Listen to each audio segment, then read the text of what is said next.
Mari kami akan memasuki bulan yang terakhir di tahun ini.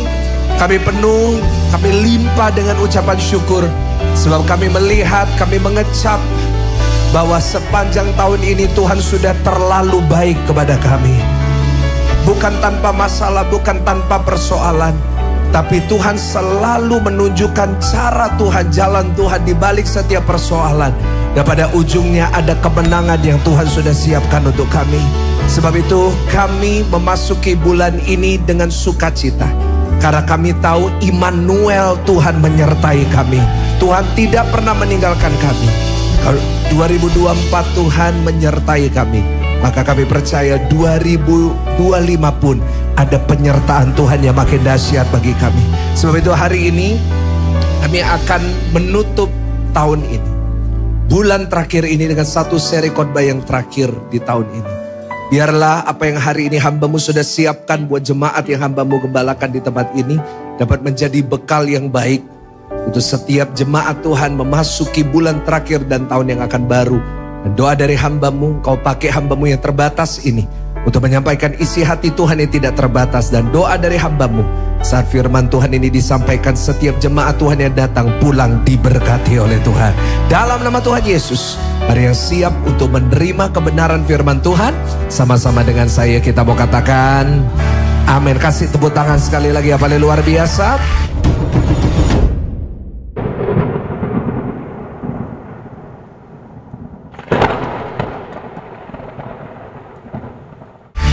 Silakan duduk Bapak Ibu Saudara sekalian, puji Tuhan. Selamat pagi, shalom semua.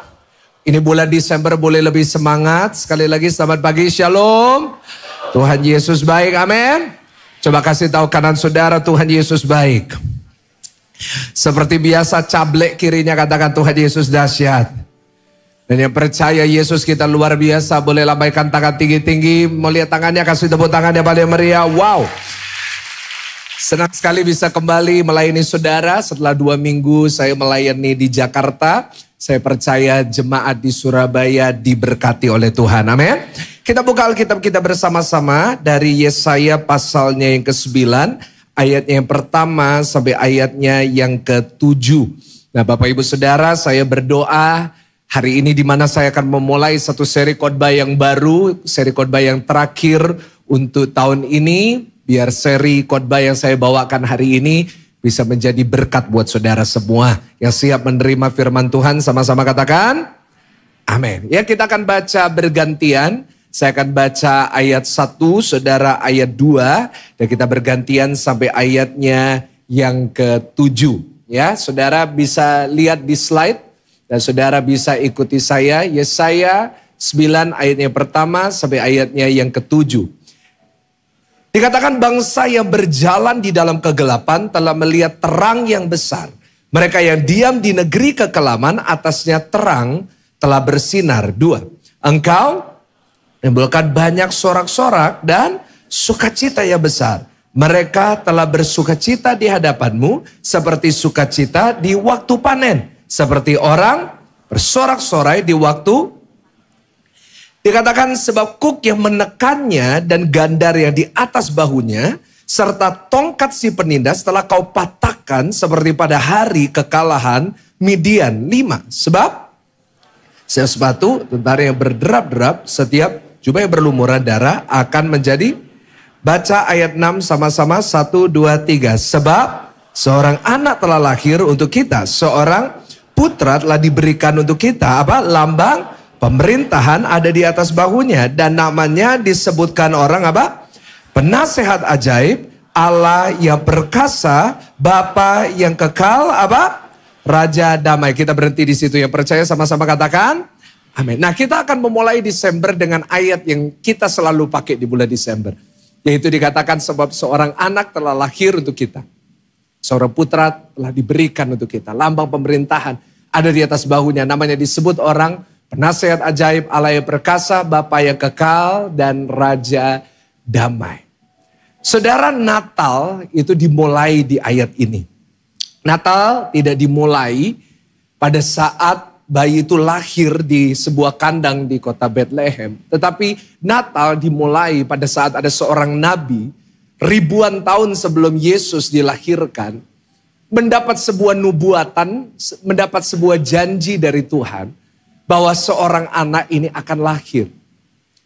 Nah, dari sini saya melihat bahwa Natal itu banyak bicara tentang janji Tuhan. Saya lihat bahwa Natal bukan hanya bicara tentang janji Tuhan, tetapi saya lihat Natal bicara tentang penggenapan janji Tuhan bagi manusia. Di mana pada saat Yesaya menerima janji ini, Yesaya dan seluruh umat Israel mengimani janji ini, dan beberapa ribu tahun kemudian kita lihat Tuhan menggenapi janjinya. Nah, dari sini pada saat saya menerima firman ini, saya membaca dan saya merenungkan, saya mendapat satu tema untuk bulan Desember ini. Saudara, dari ayat ini saya mendapat satu tema untuk seri khotbah yang saya akan bawa selama beberapa minggu ke depan di bulan Desember tahun 2024. Saya berikan judul dan tema untuk seri khotbah yang saya terakhir untuk tahun ini. Saya beri judul yaitu Janji Tuhan Melalui Natal. Ulangin sama-sama 1, 2, 3. Apa saudara? Janji Tuhan. Saya percaya selama bulan Desember ini kita akan menerima banyak firman tentang janji Tuhan. Nah, kalau saya tahu satu hal tentang Tuhan saya pasti menggenapi janjinya dalam kehidupan orang percaya. Percaya katakan amin. Boleh kasih tepuk tangan, jangan nanggung buat Tuhan. Jadi selama bulan Desember Tuhan taruh dalam hati saya, kita akan belajar bersama-sama tentang janji Tuhan. Dan doa saya saudara bukan hanya mendengar tentang janji-janji ini, tetapi saya berdoa selama bulan ini, selama tahun yang akan datang tahun 2025, saudara semua mengalami janji-janji Tuhan. Ada amin? Kasih tahu kanan kiri, kamu mengalami janji Tuhan. Kita akan mulai hari ini tentang janji Tuhan. Bapak ibu saudara, kita bisa melihat lewat Yesaya 9 bahwa Natal itu bicara tentang janji Tuhan. Dan kalau kita melihat kejadian di kandang di Bethlehem, kita juga bisa melihat bahwa Natal yang dimulai dengan janji, diakhiri juga dengan penggenapan janji Tuhan. Jadi kelahiran Tuhan Yesus, kalau kita bicara tentang Natal, yang tentunya nggak bicara tentang Santa Claus, yang tentunya tidak bicara tentang hadiah, tetapi bicara tentang kelahiran Yesus, itu sebenarnya menggambarkan penggenapan janji Tuhan. Sebab itu lewat Natal kita kembali diteguhkan akan firman Tuhan dalam Yosua 21 ayat yang ke-45. Yang mengatakan seperti ini. Firman Tuhan berkata, dari segala yang baik yang dijanjikan Tuhan kepada kaum Israel, baca bersama-sama 1, 2, 3, tidak ada yang tidak dipenuhi, semuanya apa? Terpenuhi.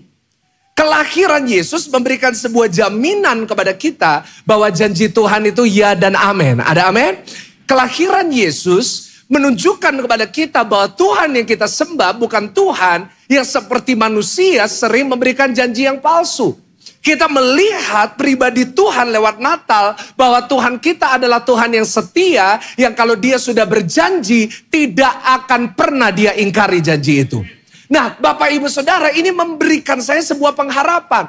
Ini memberikan saudara dan saya satu kekuatan yang baru. Karena mungkin banyak dari kita hari ini sudah mulai pesimis dengan janji Tuhan. Saya lihat banyak orang Kristen hari-hari ini, kalau dengar janji Tuhan mereka sudah mulai pesimis. Entah itu karena dipengaruhi oleh orang-orang tertentu yang berkata kita nggak perlu percaya janji Tuhan. Entah itu karena pengalaman hidupnya. Tapi saya lihat begitu banyak orang Kristen hidupnya udah lemah. Hidup orang Kristen sudah gak ada semangat lagi, gak ada api lagi untuk percaya kepada Tuhan. Padahal saya percaya orang Kristen harus punya iman bahwa kalau Tuhan sudah berjanji pasti dia genapi. Ada amin? Boleh kasih tepuk tangan sekali lagi supaya kita jadi orang Kristen yang berapi. Doa saya lewat bulan Desember ini, saya bisa membangkitkan api saudara kembali. Saya bisa membangkitkan api dari GSJS sehingga setiap jemaat GSJS, setiap pelayan Tuhan GSJS bukan lagi pesimis tentang janji Tuhan, tapi saudara kembali imannya dibangkitkan. Saudara tidak dikalahkan oleh kekhawatiran dunia, tapi saudara punya iman yang besar untuk percaya bahwa keadaan boleh sulit, tapi saya masih punya Tuhan dalam hidup saya. Ada amin? Sama-sama kasih tahu kanan kiri, kamu masih punya Tuhan kok. Kenapa banyak orang Kristen seringkali pesimis sama janji Tuhan? Karena banyak orang seringkali sudah terlalu banyak dikecewakan sama manusia. Dan memang kalau saudara dan saya lihat pengalaman-pengalaman hidup kita banyak dikecewakan sama janji manusia. Karena manusia adalah makhluk yang paling gampang untuk mengucapkan janji. Terutama kalau hatinya lagi senang. Kalau hatinya lagi senang, janji semua diucapkan. Tetapi untuk kita melihat orang tertentu menggenapi janjinya itu jarang sekali. Sebab itu banyak orang yang berharap sama manusia yang pada akhirnya dikecewakan, menyamakan manusia itu sama Tuhan. Sama aja. Ya percuma lagi berharap. Percuma lagi kita percaya sama janji Tuhan. Gak mungkin digenapi dalam hidup kita. Saudara, memang kalau kita lihat kenyataan manusia itu janjinya gak bisa dipegang. Setuju gak sama saya? Iya, manusia itu kalau janji sama kita itu kadang-kadang janjinya terlalu manis. Dan yang paling banyak nerima janji manis itu pendeta. Pendeta tuh dijanjiin banyak sama jemaat. Saya masih ingat waktu saya mulai bangun tempat ini, yang janji, banyak banget. Pak Pendeta jangan khawatir. Pak Pendeta santai. Pak Pendeta, jangan khawatir, beres. Dan kata yang saya paling gak suka, gampang. Saya dalam hati, gampang dasmu. Nah itu saudara ya kan. Seringkali ada yang memberikan janji, gampang Pak nanti saya atur, gampang saya tolong. But sometimes, dan saya ngalamin itu, saya berharap sama orang, tapi sering dikecewain. Banyak ibu-ibu hari-hari ini berharap sama suaminya, tapi sering dikecewain. Banyak anak-anak berharap sama warisan orang tua, tapi pada akhirnya warisan itu habis. Dan akhirnya dia melihat, Pak percuma Pak, papa saya janji ini, papa saya janji itu. Ujung-ujungnya gak dapat apa-apa. Saya mau katakan kepada saudara, jangan biarkan pengalaman dengan manusia, pengalaman pahit dengan manusia, membuat kita kehilangan iman kepada Tuhan. Karena manusia memang terbatas. Manusia seringkali bukan gak mau menggenapi janjinya. Tapi manusia seringkali kehabisan cara, kehabisan tenaga untuk menggenapi janjinya. Bukan seringkali orang tua kita gak mau kasih kita warisan. Tapi karena keadaan mungkin memaksa mereka kehilangan banyak hal. Tapi ingat, Tuhan kita gak pernah dibatasi oleh kesusahan apapun. Kalau Tuhan yang kita sembah, dia udah berjanji. Kalau dia udah mengatakan sesuatu dalam hidup saudara, percayalah, Tuhan kita gak pernah kehabisan kekuatan. Dia gak pernah kehabisan cara untuk menggenapi janjinya dalam hidup saudara. Setuju? Katakan amin.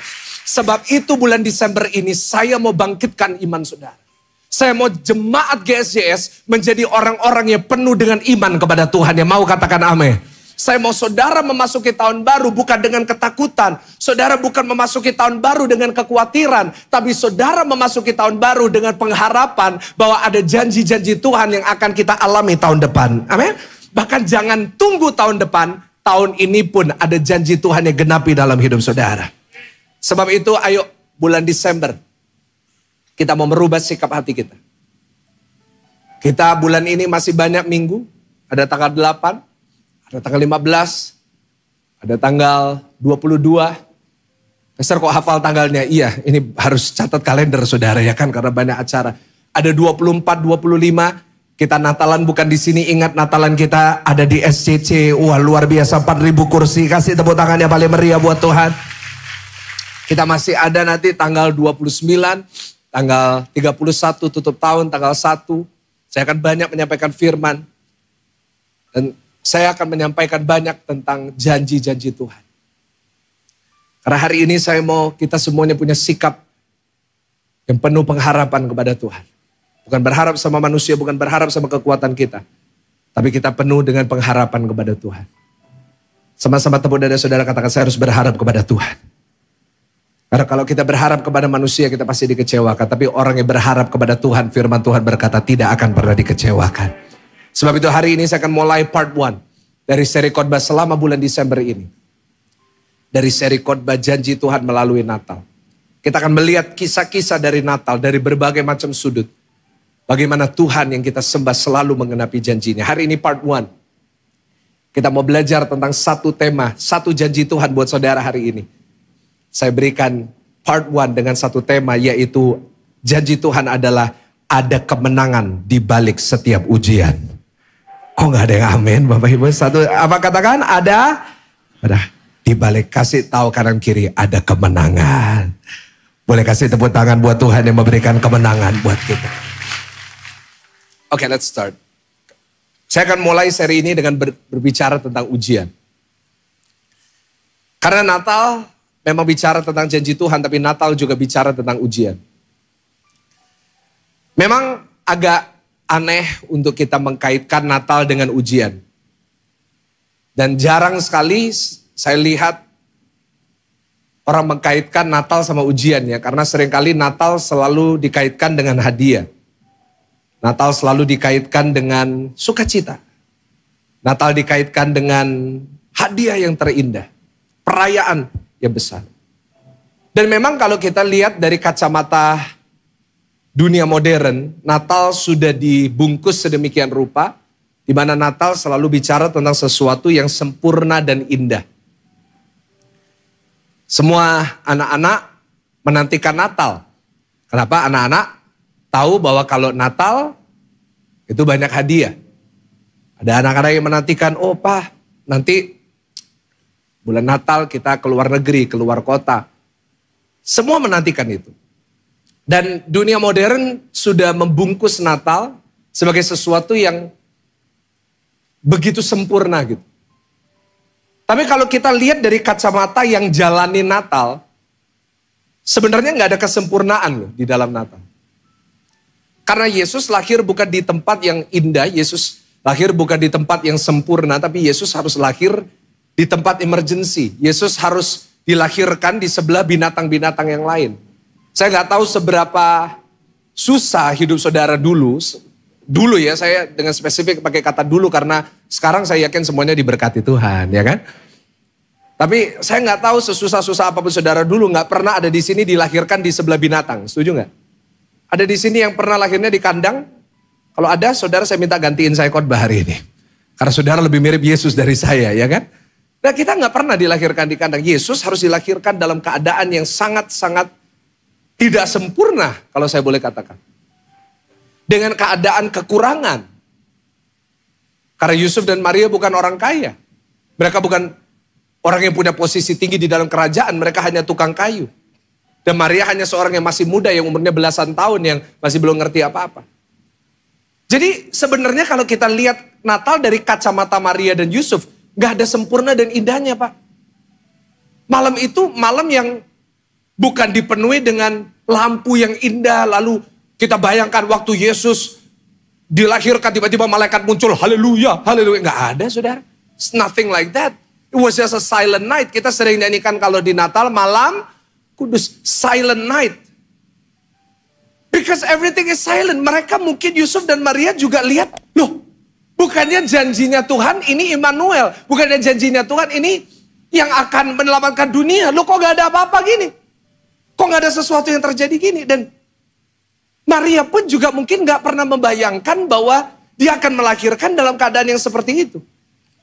Ya dia harus dihadapkan dengan berbagai macam ujian pada saat itu. Di mana dia harus kesakitan di tengah-tengah sebuah kandang. Dia harus melahirkan tanpa sesuatu.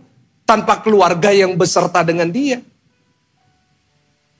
Dan dia gak pernah membayangkan Natal menjadi musim yang penuh dengan ujian. Dan mungkin kita pun juga gak bayangin bahwa bulan Desember ini penuh dengan ujian buat kita. Saya rasakan dalam roh saya dan dikonfirmasi dengan banyak cerita-cerita jemaat. Hari-hari ini banyak yang lagi susah. Banyak yang hari-hari ini sedang menghadapi banyak ujian di dalam kehidupannya. Beberapa pembisnis datang sama saya, Pak Pendeta, sepi, pekerjaan lagi sepi. Pak, usaha semuanya lagi sepi. Belum lagi ada berita tentang tahun yang akan datang. 1 Januari katanya PPN naik jadi berapa? Wah 12, aduh semuanya udah mulai ngomel. Aduh Pak PPN naik 12, naik jadi 12%, naik 1%. Semuanya naik Pak, semuanya naik. Gimana Pak? Semuanya naik. Bapak lihat di berita semuanya naik. Kalau ngomong semuanya naik, jangan ngomong sama pendeta. Karena kalau saudara tahu semuanya memang naik, tapi ada satu hal yang tidak pernah naik di dalam kehidupan pendeta apa? Kolektor, benar Pak, Bapak, iya kan? Kolektor gak pernah naik, saudara. Bapak Ibu, kita mungkin gak pernah membayangkan, tiba-tiba kita ini bisa ngalamin masalah di dalam keluarga kita, tiba-tiba kena persoalan. Hari-hari ini saya diberitahu oleh beberapa jemaat, Pastor Mike, Saya tiba-tiba kena sakit kanker, Pak. Tiba-tiba ada benjolan di tubuh saya. Kita nggak pernah membayangkan kadang-kadang bahwa kita harus ngadepin ujian hari ini. Saya nggak tahu ujian apa yang saudara hadapi. Tapi hari ini doa saya lewat kisah Natal. Kita sebagai orang percaya merubah sudut pandang kita tentang ujian.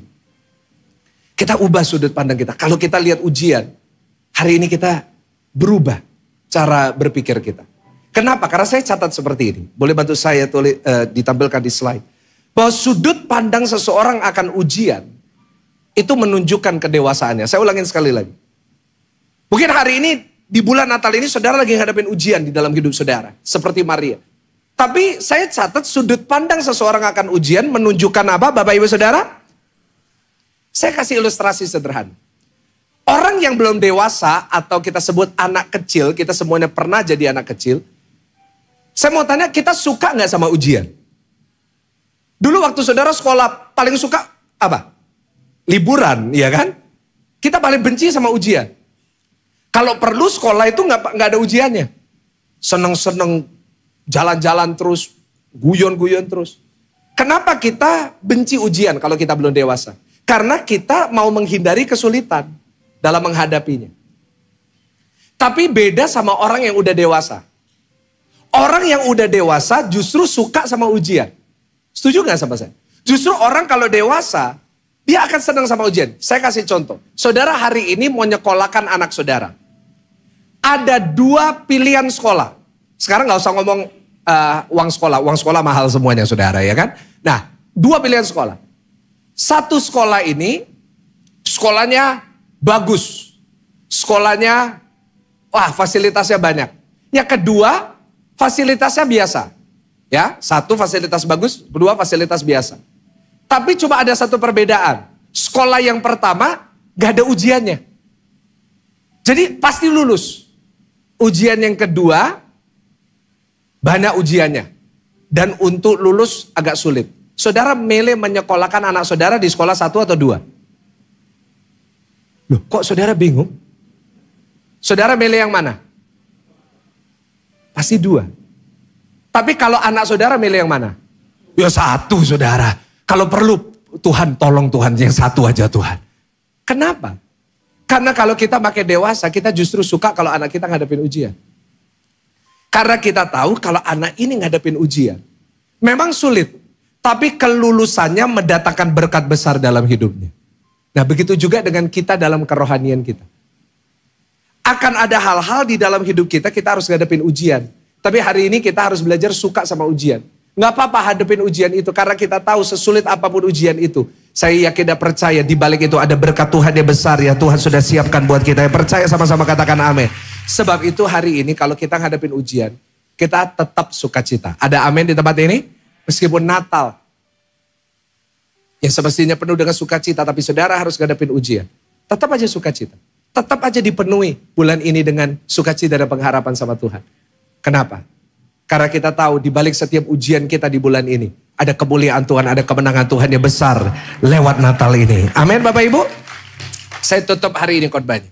Ada 3 ujian di hari Natal yang harus dihadapi oleh Yusuf dan Maria. Hari ini kita mau belajar 3 ujian ini yang harus kita lewati dalam hidup kita. Dan mungkin saudara sedang lewati doa saya, kita bisa lulus ujian ini. Dan kita semuanya mendapat berkat besar di balik Natal. Ada amin? Yang pertama, kita buka Lukas 1 ayat 31 sampai 38. Lukas pasalnya yang pertama ayat 31 sampai 38. Dikatakan seperti ini. Dikatakan sesungguhnya engkau akan mengandung dan akan melahirkan seorang anak laki-laki dan hendaklah engkau menamai dia Yesus. Ia akan menjadi besar dan akan disebut anak yang maha tinggi dan Tuhan Allah akan mengaruniakan kepadanya tata Daud bapa leluhurnya. Dan ia akan menjadi raja atas kaum keturunan Yakub sampai selama-lamanya dan kerajaannya tidak akan berkesudahan. Kata Maria kepada malaikat itu, bagaimana hal itu mungkin terjadi karena aku belum bersuami? Jawab malaikat itu kepadanya, Roh Kudus akan turun atasmu dan kuasa Allah yang maha tinggi akan menaungi engkau. Sebab itu anak yang akan kau lahirkan itu akan disebut kudus anak Allah. Dan sesungguhnya Elisabeth sanakmu itu, ia pun sedang mengandung seorang anak laki-laki dan pada hari tuanya. Dan inilah bulan yang ke-6 bagi dia, yang disebut mandul itu. Sebab bagi Allah tidak ada yang mustahil. Ayat 38 baca sama-sama 1, 2, 3. Ya, kata Maria, sesungguhnya aku ini adalah hamba Tuhan. Jadilah padaku menurut perkataanmu itu. Lalu malaikat itu meninggalkan. Nah saudara, Natal bicara tentang Maria yang menerima sebuah tugas dari Tuhan. Di mana dia harus mengandung seorang anak laki-laki yang kita kenal sebagai Tuhan Yesus. Saudara, bagi Maria ini bukan merupakan satu kabar baik sebenarnya. Kita sering menyebut itu kabar baik, kabar baik. Tapi bagi Maria ini bukan kabar baik. Bagi Maria ini adalah ujian. Bagi Maria ini merupakan satu ujian yang berat. Kenapa? Karena Maria belum menikah. Waktu itu hanya tunangan. Waktu itu dia belum bersetubuh dengan laki-laki. Gak mungkin dia bisa punya anak. Tetapi Maria harus menerima kabar ini. Nah Bapak Ibu Saudara, dari sini kita lihat bahwa Natal bicara tentang ujian yang pertama. Yaitu saya catat yang namanya ujian ketaatan. Ulangin sama-sama 1, 2, 3 apa? Ujian. Maria di hari Natal dia harus menghadapi ujian. Sebelum janji Tuhan digenapi, Yesus lahir. Dia harus menghadapi ujian ketaatan. Dia diuji ketaatannya. Dan saya rasa hari-hari ini banyak dari saudara dan saya juga lagi diuji ketaatan kita. Apa sih ujian ketaatan itu? Yang pertama yaitu kita harus melakukan yang sulit. Ulangi sama-sama, harus melakukan yang apa? Sulit. Bagi Maria sulit untuk dia hamil dengan Yesus. Saudara, bagi seorang wanita yang sudah menikah, dia hamil merupakan kabar baik. Saya masih ingat sekali pertama kali my wife, istri saya, Pastor Selit, test pack dan akhirnya positif. Itu hati saya berbunga-bunga banget. It's very happy for us. Tapi beda cerita sama Maria. Maria itu belum pernah ngapa-ngapain sama laki-laki. Dan ini sulit loh. Very hard. Kenapa yang sulit bukan hamilnya? Oke, kalau hamilnya mungkin gak sulit buat dia. Karena wanita itu, ya Tuhan beri kekuatan untuk hamil. Tapi yang sulit itu cerita sama orangnya. Yang sulit itu Maria pertama harus kasih tahu siapa? Jangan ngomong Yusuf dulu. Yang pertama yang harus kasih tahu, dia harus kasih tahu siapa? Papa, mamanya. Bayangin saudara, jadi Maria harus kasih tahu papa mama. Dan lebih berat kasih tahu mama. Karena kalau lagi marah lebih mengerikan papa atau mama? Gak apa-apa, meskipun ada mama jawab aja ya. Lebih mengerikan mama. Mungkin bayangin Maria harus datang sama mama. Ma, ada sesuatu di perutku. Mungkin mamanya bilang ya udah keluarkan. Maksudnya perut sakit saudara. Tapi no. I'm pregnant mom. Weighing mom. Perutku ada isinya. Loh, terus mamanya bilang, Yusuf yang lakuin. Kalau Yusuf yang lakuin, kamu diam. No, ma. This is from God. Ini dari Tuhan. Mungkin mamanya bisa marah besar. Papanya bisa marah besar. Bayangin Maria harus kasih tahu Yusuf. Maria harus kasih tahu temannya. Saya yakin awalnya gak mungkin ada yang percaya. Dan itu keadaan yang sulit bagi dia. Yang kedua, Bapak Ibu, apa itu ujian ketaatan? Yaitu kita harus melakukan yang kita tidak mau. Apa melakukan yang kita gak mau? Karena Maria pada saat dia harus hamil dengan Yesus, dia sedang menghancurkan masa depannya sendiri. Semua rencananya batal, semua cita-citanya tentang masa depannya batal. Dan yang ketiga, ujian ketaatan adalah kita harus melakukan yang kita tidak harus. Maria bisa aja menolak. Maria bisa aja bilang, aku gak mau. Maria bisa aja bilang, kenapa Gabriel kamu gak suruh yang lain? Suruh aja tetanggaku. Suruh aja temanku. Suruh aja saudaraku. Karena Maria merasa, kenapa harus aku? Kenapa aku harus taat? Nah, saudara, ini yang harus seringkali kita hadapi. Dan roh saya sebagai gembala sangat kuat sekali mengarahkan saya kepada ini. Karena saya rasa banyak dari saudara hari-hari ini sedang diuji ketaatannya. Saudara, banyak yang hari-hari ini lagi diuji. Apakah saudara mau melakukan yang saudara tidak mau nggak? Apakah saudara mau melakukan yang saudara nggak harus? Mungkin dalam menghadapi suamimu, dalam menghadapi anak-anakmu, menghadapi orang tuamu. Nah, hari ini penggenapan janji Tuhan dalam hidup saudara, semuanya tergantung dengan keputusan kita mau taat atau enggak. Saudara, Tuhan itu kalau pilih seseorang, Tuhan itu pasti uji dulu ketaatan. Seseorang kalau dipilih sama Tuhan untuk melakukan perkara yang besar, hal yang pertama yang diuji selalu taatnya dulu. Orang ini mau taat atau enggak? Contohnya, kita lihat di sini, Maria. Contohnya siapa? Adam dan Hawa. Adam dan Hawa Tuhan udah siapin yang luar biasa, namanya Taman Eden. Udah disiapin berkat besar bagi dia. Dia akan menjadi manusia yang memenuhi bumi ini, yang berkuasa atas semuanya. Tetapi yang pertama kali diuji adalah taatnya. Mau taat atau enggak, dikasih perintah. Semua buah kamu boleh makan, satu kamu gak boleh makan. Selalu diuji yang namanya ketaatan. Saya yakin dan percaya hari ini Tuhan punya janji itu yang luar biasa buat setiap saudara. But dia mau uji dulu ketaatan saudara. Dia mau uji apakah saudara mau melakukan sesuatu yang Tuhan taruh di dalam hidup saudara atau enggak. Dan masalahnya adalah ujian ketaatan ini bukan hanya kejadian satu kali. Tapi ujian ketaatan ini berkali-kali. Hari-hari ini ada lagu yang bagus, berkali-kali Tuhan menolong. That's good. Saya percaya berkali-kali Tuhan sudah menolong. Tapi seringkali yang Tuhan minta daripada kita adalah berkali-kali kita mau taat. Senggol kanan kiri, taat. Maria itu harus belajar taat bukan hanya di sini. Tapi dia itu harus taat berkali-kali sama Tuhan. Dia 9 bulan dia hamil dengan Yesus. Begitu banyak hal yang harus dia lakukan untuk taat sama Tuhan. Untuk dia harus tunduk sama kehendak Tuhan. Untuk dia harus tunduk dengan apa yang Tuhan mau. Dia mentaati sampai di satu titik. Mungkin saya bisa membayangkan Maria berkata pada saat dia harus melahirkan di kandang di Bethlehem. Mungkin di dalam pikirannya gini. Mau sampai kapan taatnya? Mau taat apa lagi Tuhan? Nah, banyak dari kita juga pernah ngerasa kayak gitu kan. Kita udah taat. Pak, saya udah ngerti taat. Tapi kita udah saking banyak taatnya sama Tuhan. Sampai kita itu bertanya sama Tuhan. Tuhan mau taat apa lagi Tuhan? Semuanya udah aku turuti. Nah, saya mau katakan gini sama saudara. Bagi hari ini saudara yang sudah taat sama Tuhan. Bagi saudara yang sudah berkali-kali taat sama Tuhan. Dengar saya baik. Bahwa seringkali mungkin saudara berkata, Tuhan mau taat apa lagi Tuhan? Nah, justru di situ bagusnya. Saya catat, justru di saat sudah habis ketaatan untuk ditaati. Baru di situ Tuhan akan menggenapi janjinya dalam hidup saudara. Boleh katakan amin. Boleh kasih tepuk tangan dulu yang paling luar biasa.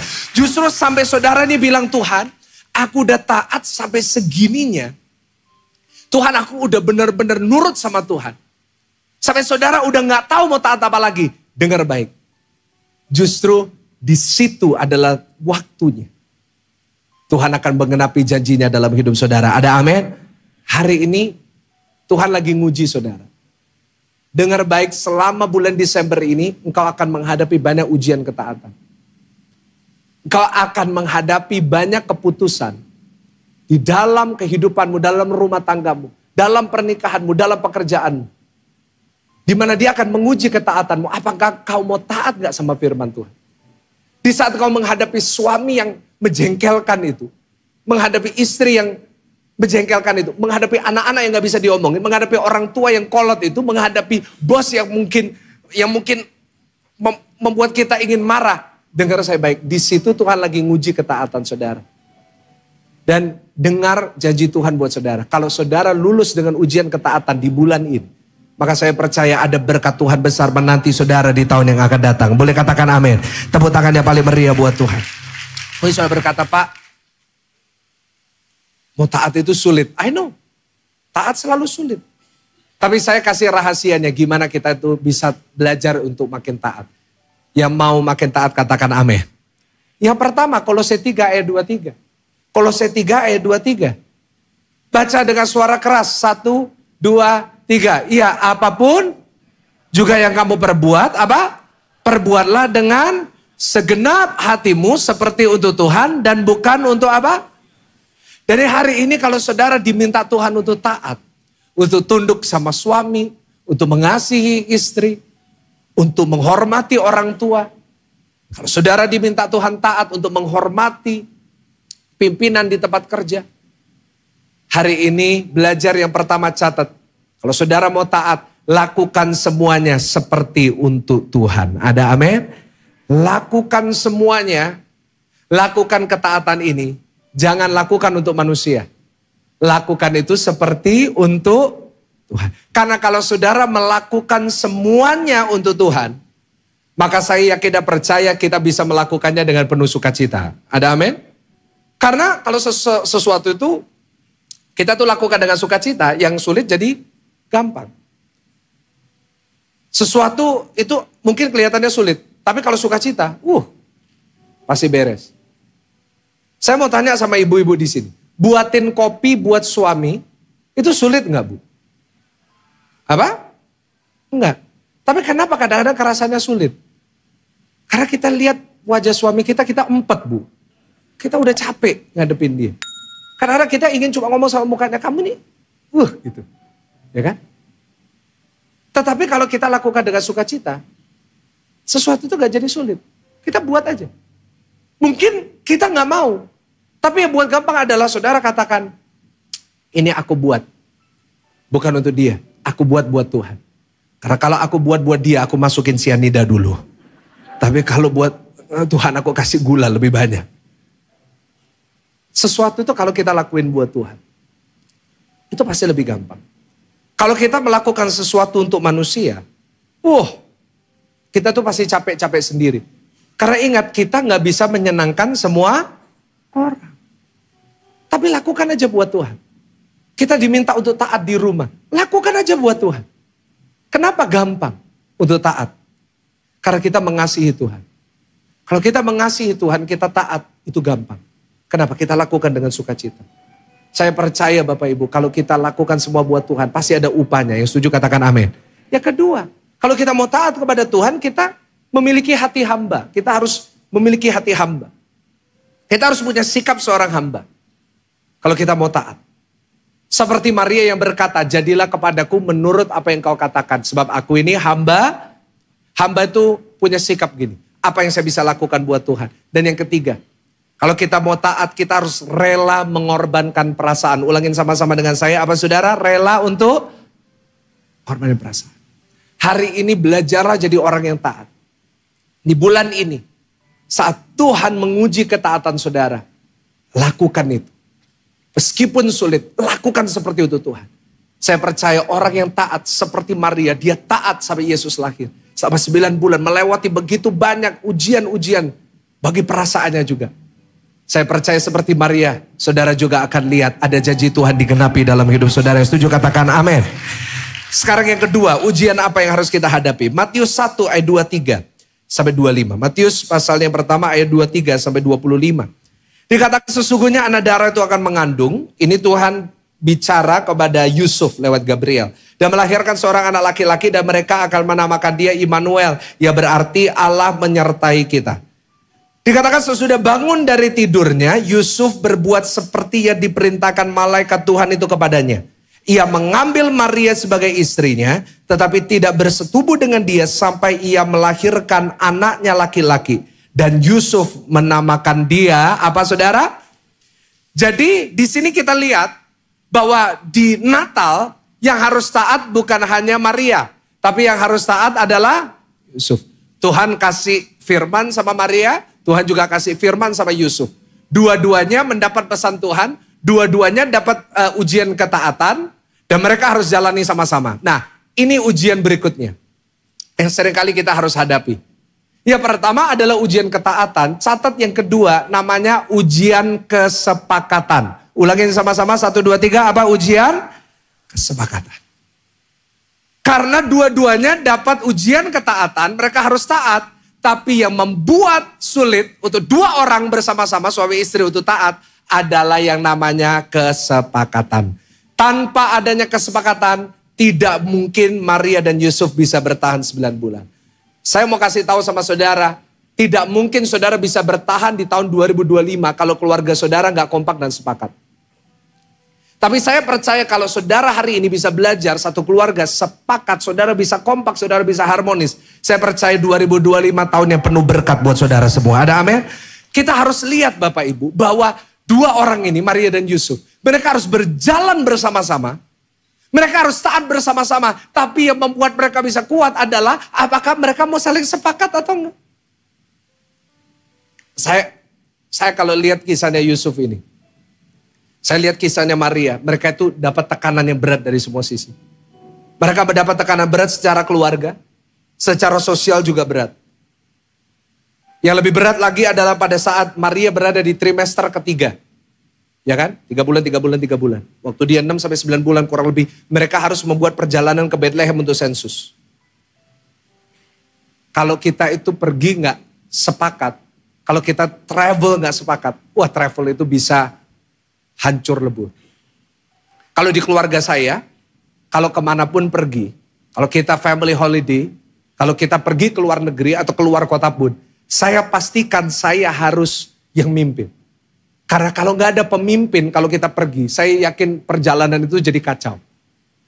Saya bisa bayangin juga, bagi yang namanya Maria dan Yusuf, kalau mereka itu nggak sepakat dalam perjalanan ke Bethlehem, saya yakin mereka nggak sampai. Saya yakin mereka udah jambak-jambaan di tengah jalan. Kenapa sulit? Bayangin naik unta, naik keledai dari Yerusalem pergi ke Bethlehem. Itu gak gampang. Saudara, seringkali apa yang menghambat janji Tuhan digenapi bagi keluarga saudara? Sederhana, karena saudara gak pernah sepakat. Apa yang menghambat suami dan istri gak pernah nerima berkat dari Tuhan? Karena gak ada kesepakatan. Karena saudara gak pernah ada kesatuan. Padahal firman Tuhan berkata seorang laki-laki akan meninggalkan orang tuanya dan menjadi satu dengan, gak pernah itu terjadi. Gak pernah bersatu. Selalu sendiri-sendiri. Orang tua dengan anak juga selalu gitu. Gak pernah bisa sepakat, selalu sendiri-sendiri. Kenapa banyak janji-janji Tuhan itu terhambat bagi banyak keluarga di dalam Alkitab? Nanti saudara lihat. Karena iblis menghindarkan kesepakatan di dalam keluarga. Saudara tahu gak, saya catat iblis itu paling suka perpecahan di keluarga.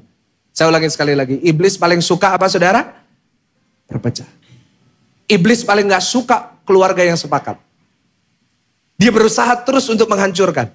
Kenapa? Karena dia tahu kalau bisa dihancurin, janji Tuhan gak akan digenapi. Dia selalu buat itu. Coba lihat di dalam keluarga yang pertama. Adam dan Hawa. Akhirnya dibuat akhirnya pecah. Hawa diminggirin, disuruh makan. Padahal Adam pasti sudah suruh Hawa, jangan kamu makan. Lihat apa yang terjadi kepada Yakub dan Esau. Yakub dan Esau itu kalau bisa bersatu. Yakub dan Esau itu anaknya Ishak dan istrinya. Siapa istrinya Ishak? Ribka. Mereka ini semestinya kalau bisa bersatu Yakub sama Esau. Oh, saya yakin. Mereka bisa jadi bangsa yang luar biasa besar. Tapi lihat, Yakub dan Esau dipecahin. Yusuf sama saudara-saudaranya, mereka 12 bersaudara. Kalau mereka bisa bersatu jadi satu kesatuan. Oh, saya yakin pasti yang namanya Israel pasti jauh lebih kuat. Tapi lihat apa yang terjadi. Iblis masuk di keluarganya, dibuat pecah. Dibuat saling iri hati. Dibuat saling gak suka. Dibuat saling benci. Coba saudara lihat lagi Daud sama kakak-kakaknya. Loh, mereka itu kalau bisa kerja sama, saya yakin Daud dan semua saudaranya itu pasti bisa memimpin Israel dengan hebat. Tapi coba saudara lihat apa yang dilakukan sama iblis. Dibuat pecah, dibuat gak sepakat. Akhirnya janji Tuhan gak pernah ada yang terjadi. Saya mau kasih tahu sama saudara. Salah satu kunci saudara tahun 2025 menerima janji Tuhan adalah saat suami istri belajar untuk sepakat. Orang tua dengan anak belajar untuk sepakat. Saya percaya ada berkat di dalam kesepakatan. Boleh katakan amin. Kasih tepuk tangan yang paling meriah buat tuh. Apa yang seringkali membuat kesepakatan ini sulit? Yang pertama karena keegoisan. Senggol kanan kiri katakan jangan egois. Maunya sendiri. Bahasa Jermannya sakarpe dewe. Kedua, visinya beda. Yang ketiga, komunikasi rusak. Ini strateginya iblis. Dia buat sama-sama egonya gak bisa turun. Dia buat sama-sama visinya jadi gak sama. Dia akhirnya buat apa? Komunikasinya jadi rusak. Saudara, hari ini kita belajar ya. Di keluarga kita masing-masing. Kita harus sepakat. Sama-sama kasih tahu kanan kiri. Sepakat. Musuh dari kesepakatan itu apa? Perbedaan pendapat. Beda pendapat. Tapi saya catat perbedaan pendapat itu biasa. Tapi kita harus pastikan di setiap keputusan ada kesepakatan. Yang mau katakan amin. Karena Tuhan menghargai itu. Matius 18 ayat 19 berkata, dan aku lagi berkata kepada kamu, jika 2 orang daripadamu di dunia ini, baca sama-sama apa? Belum ditampilin Matius 18 ayatnya yang ke-19. Jika 2 orang daripadamu di dunia ini apa saudara? Sepakat minta apapun juga, permintaan mereka itu akan dikabulkan oleh Bapakku yang Tuhan itu menghargai itu. Perbedaan pendapat itu biasa. Kita punya cara pandang yang berbeda itu biasa. Tapi pastikan, boleh debat, boleh beda pendapat, tapi pada ujungnya, pada akhirnya, tetap buat satu keputusan, harus sepakat. Yang mau katakan? Saya dulu pernah berbeda pendapat dengan papa saya tentang masa depan saya. Waktu dulu saya sekolah, saya cukup pintar dalam bidang IT. Saya cukup pintar dalam bidang bahasa. Dan pada saat itu saya punya sebuah tekad untuk saya mau pindah ke luar negeri. Saya punya pendapat bahwa saya akan berhasil kalau saya pindah ke Amerika. Bahwa saya akan berhasil kalau saya akan bekerja di Amerika. Jadi saya melakukan semua yang saya bisa untuk saya pada akhirnya bisa berangkat ke Amerika. TOEFL saya mendaftar ini, mendaftar itu. Dan puji Tuhan pada saat itu hampir diterima oleh beberapa tempat. Tetapi pada saat itu papa saya tetap bersikukuh. Kamu harus tetap di Indonesia. Kamu tetap aja melayani Tuhan di Indonesia. Pada saat itu saya sudah melayani Tuhan pada saat berada di Grand City. Saya berdebat dengan papa saya. Seribut dengan papa saya dan mama saya. Karena saya bilang, saya maunya keluar negeri. Saya maunya keluar negeri. Papa saya bilang, enggak. Nah saudara, tetapi Roh Kudus ditaruh di dalam hati saya. Kamu harus belajar untuk taat sama orang tua. Karena bagaimanapun firman Tuhan mengajarkan kita hormati ayah. Itu ujian ketaatan buat saya. Saudara, bagi saya itu sulit. Karena saya tahu saya bisa melakukan sesuatu. Kalau saya keluar negeri, saya punya potensi untuk itu.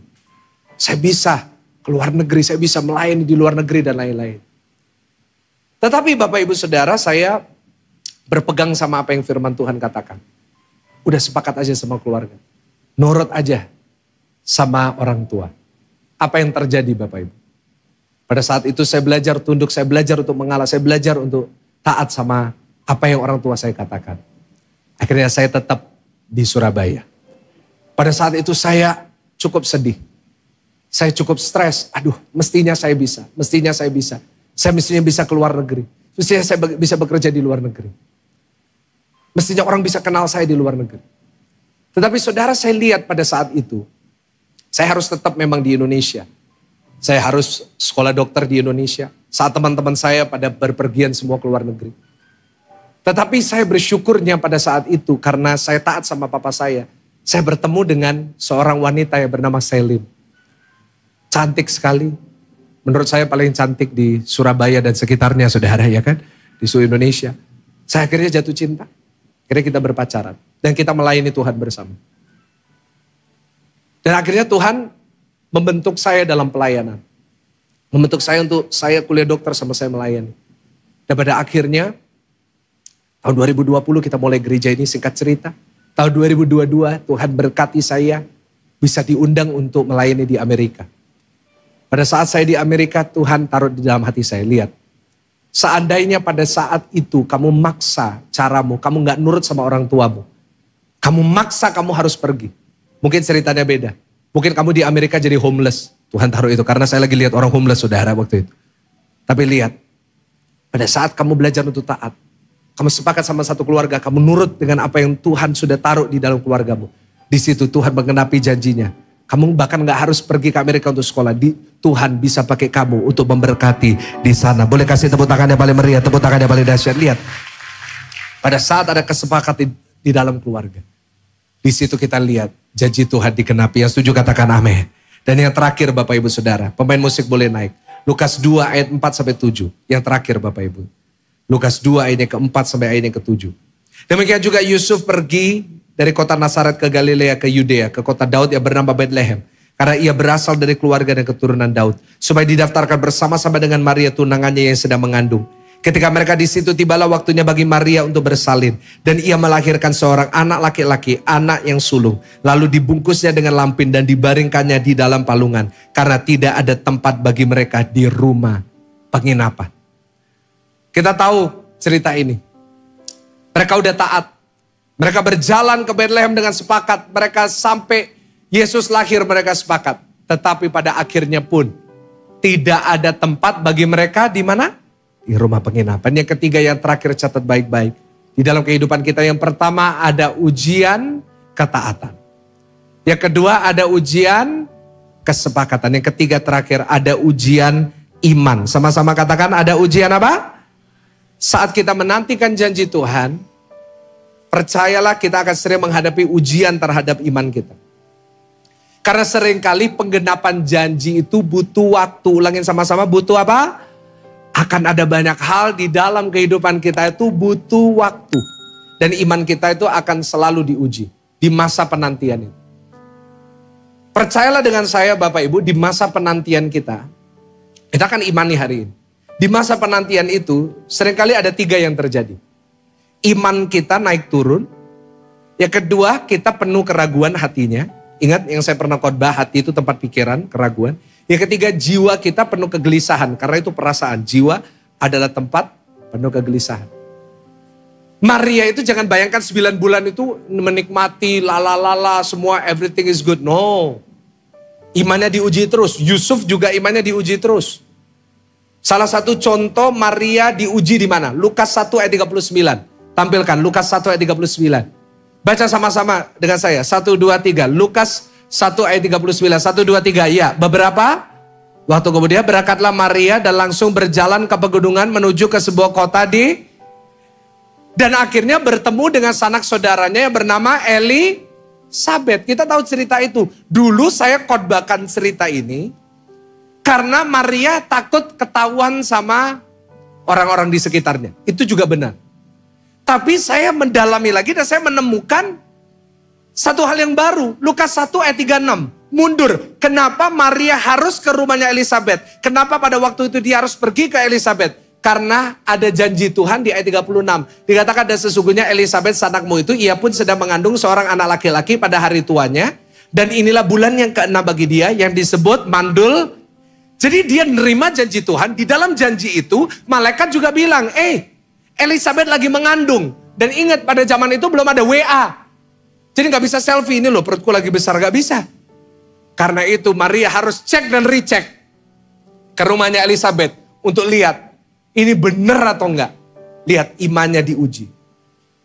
Bapak Ibu, seringkali kita udah taat, kita udah sepakat, tapi tetap gak terjadi sesuatu. Ingat yang terakhir yang diuji adalah apa? Iman. Dan ujian iman seringkali seiring dengan ujian kesabaran. Senggol kanan kiri, sabar. Karena seringkali janji Tuhan membutuhkan waktu untuk bisa lihat secara sempurna. Ujian iman puncak dalam kehidupan Yusuf dan Maria. Waktu mereka masuk ke Bethlehem dan gak ada tempat buat mereka. Mereka masuk ke kota Bethlehem, gak tersedia apapun buat dia. Mereka udah berada di dalam keadaan yang sulit, tetap gak ada apa-apa. Tapi dengar saya baik. Mungkin hari ini saudara sudah taat. Saudara udah sepakat, udah doa.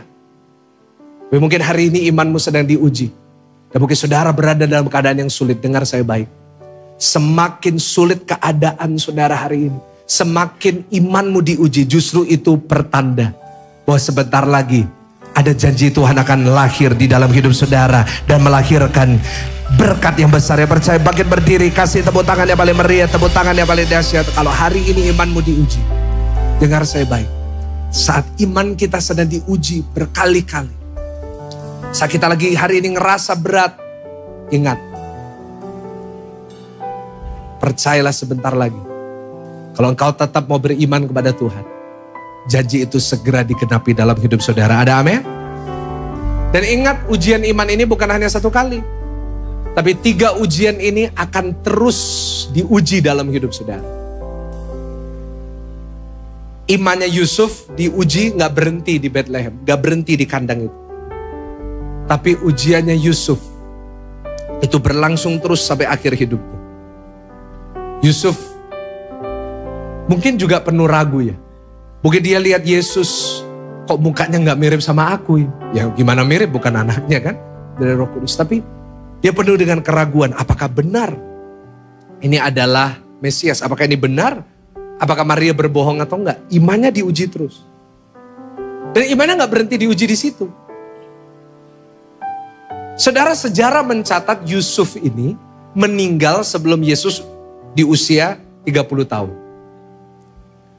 Jadi kalau saudara lihat mujizat pertama yang dilakukan Tuhan Yesus di satu kota namanya Kana, di satu tempat bukan kota, di satu tempat namanya Kana. Ya, kita lihat Yesus mengadakan mujizat di perkawinan itu. Yang hadir itu cuma Maria. Yusufnya nggak ada, kenapa? Yusuf udah meninggal. Yusuf udah gak ada, karena itu di bawah salib Yesus. Gak ada Yusufnya. Saya yakin kalau Yusuf masih hidup, Yusuf masih bela Yesus. Tetapi Yusuf udah gak ada.